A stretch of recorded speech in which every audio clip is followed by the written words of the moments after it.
ఆరోగ్యానికి మనం తినే ఆహారం ఇంకా జీవనశైలి అంటే లైఫ్ స్టైల్ హ్యాబిట్స్ అనేవి చాలా అవసరం.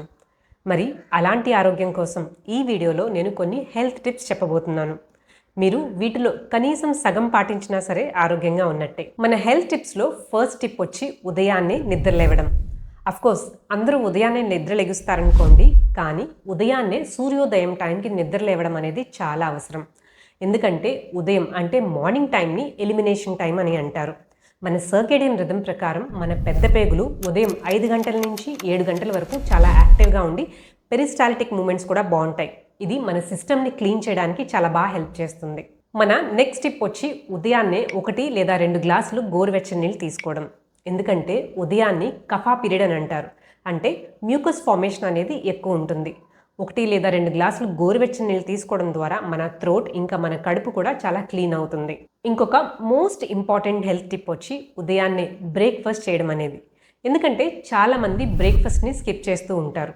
అసలు బ్రేక్ఫాస్ట్ అనేది మన రోజుకి ఒక కిక్ స్టార్ట్ లాంటిది. అది మనకి ఎనర్జీని ఇవ్వడమే కాకుండా ఈ గ్యాస్, బ్లోటింగ్, కాన్స్టిపేషన్ ఇవన్నీ రాకుండా చూసుకుంటుంది. చాలామంది ఇగ్నోర్ చేసే ఇంకొక మిస్టేక్ ఏంటంటే వాళ్ళ రెగ్యులర్ డైట్లో ఫ్రూట్స్ని ఇంక్లూడ్ చేయకపోవడం. మీ డైట్లో రోజు కనీసం 2 to 3 సర్వింగ్స్ ఫ్రూట్స్ని ఇంక్లూడ్ చేయండి.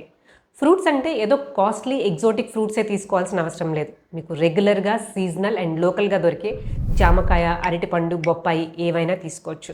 ఇవి మీ బాడీకి ఫైబర్తో పాటు యాంటీ ఆక్సిడెంట్స్ కూడా పుష్కలంగా లభిస్తుంది. మన హెల్త్కి ఇంకొక మోస్ట్ ఇంపార్టెంట్ కీ వచ్చి హైడ్రేషన్. అఫ్కోర్స్ అందరికీ తెలుసు నీళ్ళు ఎక్కువ తీసుకోవాలని, కానీ వాటిని ఈక్వల్గా డిస్ట్రిబ్యూట్ చేసి రోజంతా తీసుకోండి. ఎందుకంటే వాటర్ అనేది మన బాడీలోని సెల్స్ ఫంక్షన్ అవ్వడానికి, మన బాడీలోని జాయింట్ మూమెంట్స్కి ఇంకా న్యూట్రియంట్ అబ్జార్ప్షన్కి కూడా చాలా అవసరం. ఒకవేళ ప్లెయిన్ వాటర్ బోరింగ్గా అనిపిస్తే కనుక వాటిని ఇన్ఫ్యూజ్ చేసి తీసుకోండి.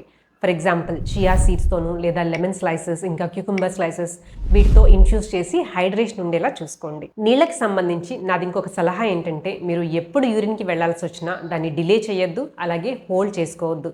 దీని ద్వారా ఏంటంటే మనకి యూరినరీ ట్రాక్ ఇన్ఫెక్షన్స్ వచ్చే ఛాన్సెస్ ఇంకా బ్లాడర్ ఇష్యూస్ వచ్చే ఛాన్సెస్ ఎక్కువ.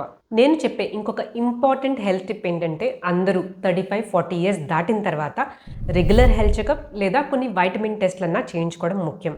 ఎందుకంటే చాలామందికి 40 తర్వాత చాలా నీరసంగా ఉంటుంది. ఇవి ముఖ్యంగా వైటమిన్ B12 డెఫిషియన్సీ, డి లేదా కాల్షియం డెఫిషియన్సీస్ వల్ల వస్తుంది. సో అందరూ కూడా 40 దాటిన తర్వాత కనీసం ఈ డెఫిషియన్సీ టెస్ట్లు లేదా కంప్లీట్ హెల్త్ చెకప్ లేదా హార్ట్ హెల్త్ చెకప్ అన్న చేయించుకోవడం అవసరం.